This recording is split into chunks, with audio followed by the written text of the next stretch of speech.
Hello दोस्तों, आज हम कांग्रेस पार्टी के पसंदीदा और कर्नाटक के वरिष्ठ नेता डीके शिव कुमार के बारे में बात करेंगे। कर्नाटक के चुनाव होने के बाद कियास लगाए जा रहे थे कि सिद्धारमैया और डीके शिव कुमार में से शिव कुमार को मुख्यमंत्री बनाया जाएगा, लेकिन ऐसा नहीं हुआ और कांग्रेस हाईकमान ने पासा पलट दिया। तो अब 2.5 साल उप मुख्यमंत्री रहने के बाद 2.5 साल के लिए उन्हें मुख्यमंत्री बनाया जाएगा। इनका व्यक्तित्व थोड़ा गर्म मगर सहयोग करने वाला है, तभी तो ये सिद्धारमैया के साथ मिलकर काम करने को तैयार हो गए। डीके शिव कुमार का पूरा नाम डोडालहल्ली केम्पेगौड़ा शिव कुमार है और इनका जन्म 15 मई 1962 को कर्नाटक के बेंगलोर के पास कनकपुरा में केम्पेगौड़ा और गौरम्मा के घर हुआ था। ये वोक्कालिगा समुदाय से ताल्लुक रखते हैं। ये एक भारतीय राजनेता हैं जो वर्तमान में भारतीय राष्ट्रीय कांग्रेस पार्टी के अध्यक्ष हैं। फिलहाल ये कर्नाटक के 9वें उप मुख्यमंत्री बन चुके हैं। 2020 से ये कर्नाटक प्रदेश कांग्रेस कमेटी के अध्यक्ष हैं और 2008 से 2010 तक कार्यकारी अध्यक्ष भी थे। ये 2008 से कर्नाटक विधानसभा में कनकपुरा निर्वाचन क्षेत्र का प्रतिनिधित्व कर रहे हैं। इनके छोटे भाई का नाम डीके सुरेश है जो इन्हीं की तरह राजनीति से जुड़ा हुआ है। शिव कुमार ने 1993 में उषा से शादी की और इनकी 2 बेटियां हैं जिनका नाम ऐश्वर्या और आभरण है। साथ में एक बेटा आकाश है। उनकी सबसे छोटी बेटी की शादी कैफे कॉफी डे के संस्थापक वीजी सिद्धार्थ के बेटे अमृत्य से हुई है। अब अगर डीके शिव कुमार के राजनीतिक संघर्ष की बात करें तो 1980 के दशक की शुरुआत में इन्होंने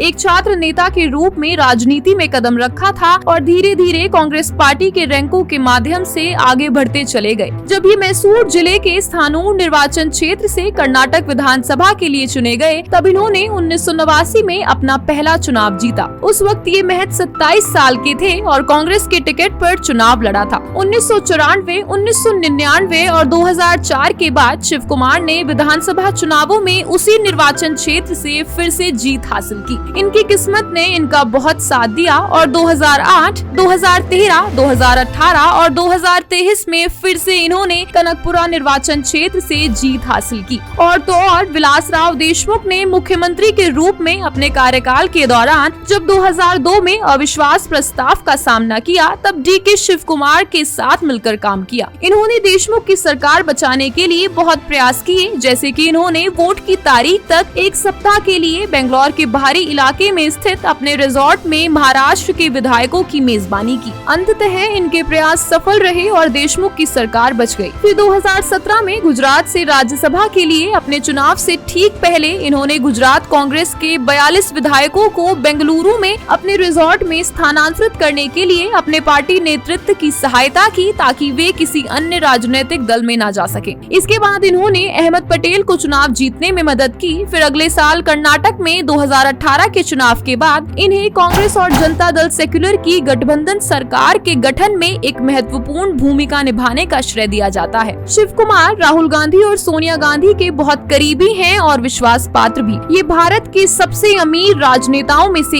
एक हैं। 2018 में चुनाव के लिए अपना नामांकन दाखिल करते हुए इन्होंने कुल 840 करोड़ रुपए की संपत्ति घोषित की। फिर डीके शिव कुमार ने 2 जुलाई 2020 को बतौर कर्नाटक के प्रदेश कांग्रेस कमेटी अध्यक्ष और दिनेश गुंडू राव के उत्तराधिकारी के रूप में पदभार संभाला। इसके बाद अगर इनके विवादों की चर्चा करें तो 2 अगस्त 2017 को बेंगलुरु में शिव कुमार के आवास और कार्यालय पर कर संबंधी मामले में आयकर विभाग ने छापा मारा। इसके बाद नई दिल्ली, बेंगलुरु, मैसूर, चेन्नई और शिव कुमार के गृहनगर कनकपुरा में 300 अधिकारियों द्वारा 67 स्थानों पर 80 घंटे की अवधि में तलाशी ली गई थी। फिर शिव कुमार के दिल्ली स्थित आवास से 8 करोड़ रुपए और अन्य स्थानों से 2 करोड़ रुपए जब्त किए गए। ये छापे 5 अगस्त को समाप्त हुए और लगभग 300 करोड़ रुपए की अघोषित आय बरामद की गई। फिर 3 सितंबर 2019 को उन्हें मनी लॉन्ड्रिंग और इनकम टैक्स चोरी के आरोप में गिरफ्तार किया गया था। शिव कुमार ने भाजपा द्वारा लगाए गए आरोपों को आधारहीन और राजनीति से प्रेरित बताया। वर्तमान में मनी लॉन्ड्रिंग मामले में उन्हें ईडी का ताजा समन दिया गया है और अब 2023 में इन्हें कर्नाटक के उप मुख्यमंत्री के रूप में चुना गया है। तो ये था डीके शिव कुमार, सबसे अमीर नेताओं में शामिल राजनेता का पॉलिटिकल करियर। ऐसे ही कामयाब नेताओं के बारे में जानने के लिए देखते रहिए आप सभी का चैनल आर पॉलिटिशियन।